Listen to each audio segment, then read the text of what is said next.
यस आजको पहिलो प्रस्तुतिको लागि यहाँ आउँदै हुनुहुन्छ लेट्स वेलकम रञ्जिता विश्वकर्मा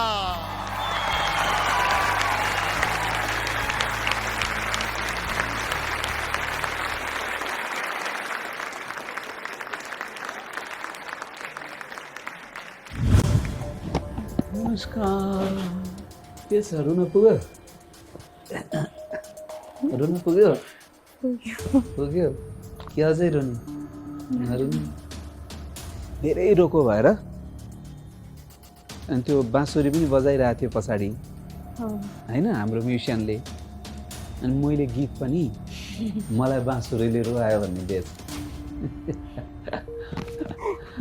हो त्यही भएर यो गीत दिएछु एकनारायण भण्डारी लेख्नु भएको गीत हो यो मलाई बाँसुरीले रुवायो अन्जुजीले गाउनु भएको तपाईँलाई यो आउँछ मलाई बाँसुरीले रुवायो भन्ने आउँछ एक लाइन सुनाउन सक्नुहुन्छ मलाई बाँसुरीले रुवायो मलाई बाँसुरीले रुवायो साइला नबजाऊ बाँसुरी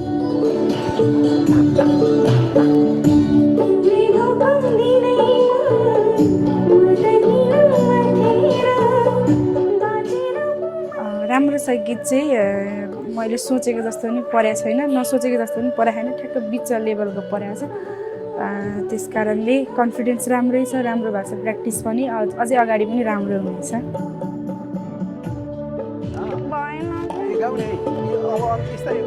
ठ्याक्कै छोड्न पनि उठाएँ कि मैले सुरुकै जस्तो गर्ने अनि सक्दिने त्यही भनेको छोड्नु पर्ने फेरि भनिहालेँ कि त्यो त्यो त्यो अन्तरा उठाउने बेलामा टाक्टिङ दिउँला त्यो ग्याप नगर्नु त्यो ग्याप नगर्नु ग्याप त धेरै भयो बाँसुरीले मलाई बाँसुरीले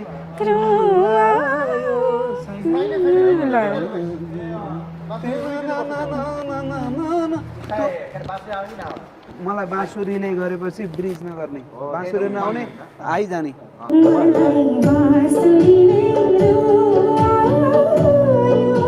एक्सपेक्टेसन केही पनि छैन अब ठिक छ अगाडि गयो पनि ठिकै छ आउट भए पनि अब यहाँसम्म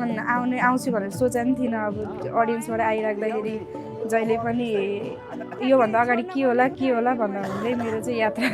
लम्बी नै रहेको छ त्यो कारणले अझै पनि लम्बिने छ या छोटिने छ थाहा छैन जे भए पनि खुसी छु